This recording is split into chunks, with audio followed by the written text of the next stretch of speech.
अस्सलाम वालेकुम, कैसे हैं आप सब? मैं यहाँ ठीक और उम्मीद करती हूँ आप भी ठीक होंगे। तो आज के ब्लॉग की स्टार्ट हो रही है हमारे मॉर्निंग से। तो मॉर्निंग रूटीन मेरा आजकल ये चल रहा है कि मैं जो सुबह को सबसे पहले उठ के बनाना शेक बनाती हूँ अपने लिए। तो सबसे पहले मैं पीती हूँ बनाना शेक, क्योंकि मेरी आजकल तबीयत थोड़ी सही सी नहीं है। तो मेरे हस्बैंड ने बोला था तुम्हें सुबह को रोज़ उठ के 1 गिलास शेक पीना है। और ये देखिए, हम 3 आत्माएँ घर में रहती हैं और लाइट बंद करके पूरे दिन सोते रहते हैं। हमें कोई टेंशनबाजी नहीं है। तो ये है कि इन्हें देख के मुझे भी बहुत नींद आने लग जाती है। खाना खा के ये तो सो जाते हैं, मैं काम वाम करके निमट जाती हूँ तो फिर आराम से ये बिस्तर यानी कि ज़मीन पे सोते रहते हैं। और यहाँ पे देखिए इसे दिख गई थी छिपकली, छिपी हुई कली पीछे दीवार में से पता नहीं कहाँ से आ जाती है। तो वहाँ से ये नीचे बैठा हुआ था, एकदम से मैं खड़ी हो गई ना, तो एकदम से ये बेड पर आ गया और कम से कम इनने 10-15 मिनट तक दीवार पे घूर घूर और सुबह का शूट किया हुआ। फिर मैंने कुछ शूट नहीं किया। और उसके बाद रात को मेरे हस्बैंड आ गए थे, तो आज उनकी चेकअप होने थे।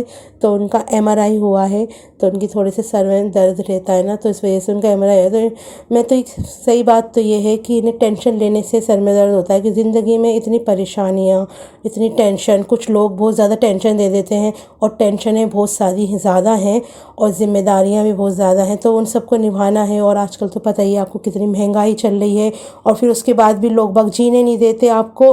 और सबसे बड़ी बात, सबसे ज़्यादा इम्पोर्टेंट कौन होता है ज़िंदगी में? आपका हस्बैंड। तो आप किस चीज़ के लिए काम कर रहे हैं, किस चीज़ के लिए कॉम्प्रोमाइज़ कर रहे हैं? अगर वही सही नहीं है तो फिर क्या मतलब है इस सब बातों का? तो मैं इनसे कितनी बोलती हूँ कि ये चीज़ खा लीजिए, वो खा लेते, पर ये कुछ नहीं खाते सिवाय सुबह का नाश्ता और रात का खाना। दोपहर में खाते हैं, कभी नहीं खाते। तो मेरे हस्बैंड को सबकी फ़िक्र है, लेकिन इन्हें अपनी फ़िक्र नहीं है। ये कह देते हैं कि मट्टी डाल रहने दे, मैं नहीं कर रहा, ये वो पता नहीं क्या क्या कहते रहते हैं, लेकिन कभी भी अपने ख्याल नहीं रखते हैं ये।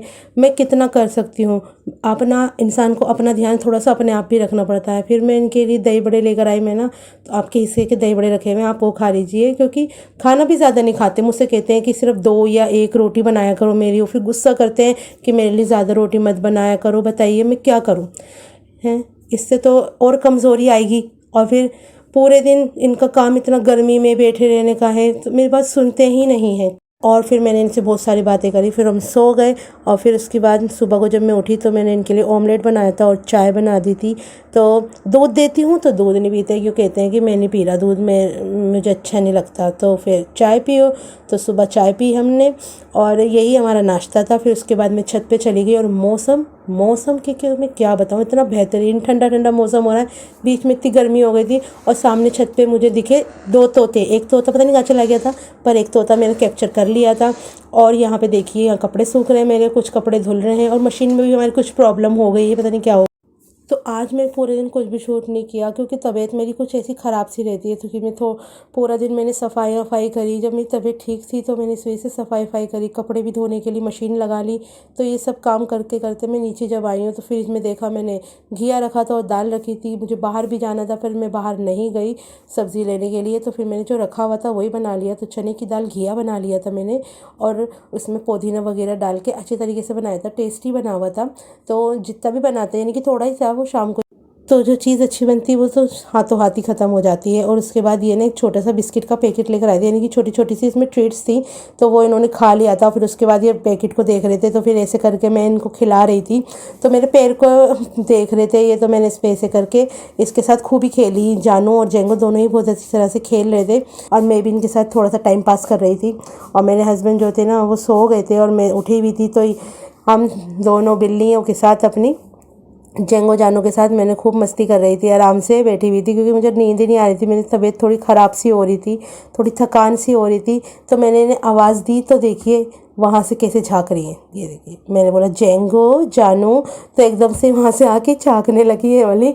ये सोचे क्या है, तो ये जो कमर खुजाऊ यंत्र है ना, इसके साथ है ना ये खेलती है। इस खुजली वाला जो होता है ये, इससे खुजली तो कमर की हमने करी नहीं अपनी, लेकिन इससे ही खेलती बहुत। और जब मेरे से अपने सर का दर्द बर्दाश्त नहीं हुआ तो मैंने ढूंढी दवाई की। मैं सोचा चलो गोली खाकर ही सो जाऊं, क्योंकि मेरे सर की नसें एकदम ऐसे हो रही थी, सर जैसे कोई अंदर से मेरे सर को पकड़ रखा हो और दबा रहा हो, मेरे सर को मसाज दे रहा हो। मसाज तकलीफ़ वाली मसाज हो रही थी, बहुत ज़्यादा खतरनाक। और ये देखिए मेरे हस्बैंड का तावीज़ है, ये उनके गले में से मैंने उतरवाया, क्योंकि तावीज़ नहीं पहनने चाहिए। मेरे को पहले पता नहीं था और इनके पास था, पता नहीं किसने दिया था इनको बनवा के, तो इस वजह से मैंने इनका ये तावीज़ भी उतरवा दिया। और तावीज़ पहनना जो होता है ना, शिर्क होता है, क्योंकि अल्लाह पाक पे यकीन नहीं है, तावीज़ पर है लोगों को, इस वजह से मना करते हैं। तो मुझे पता नहीं था, इस वजह से मेरे हस्बैंड ने फिर इसे उतार के रख दिया और इसे मैंने इसमें संभाल के रख दिया। देखेंगे क्या करेंगे इसका, इसमें भी आयतें लिखी हुई होती हैं। तो मिल गई थी मेरी दवाई भी, तो अब मैं अपनी दवाई खाऊंगी। तो ये फिनिक्स प्लस है रखी हुई थी, तो वही मैं अब खाने जा रही हूँ। और सर में इतना दर्द हो रहा है ना कि मैं बस बता नहीं सकती। और इस व्लॉग को मैं ये करने जा रही हूँ and like share and subscribe करना ना भूलें। अल्लाह हाफिज़।